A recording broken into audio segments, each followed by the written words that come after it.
longtime Wichita Falls business continues its tradition of helping students in their pursuit of scientific and also technical knowledge. Yeah, Howmet Aerospace has been benefiting local science, technology, engineering, and math programs, or STEM, for 2 decades.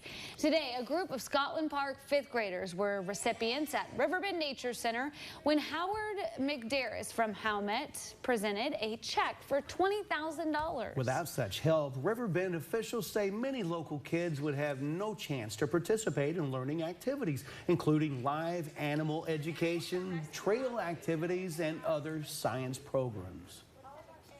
It means so much. We're able to reach so many more kids that wouldn't have been able to come out here, and a lot of them haven't been outside a lot, so going out on the trail is their first time to be in a wooded area, and a lot of the concepts that we're able to teach them go along with their schooling, so they're able to either have a first glance or a reference point for later in the year.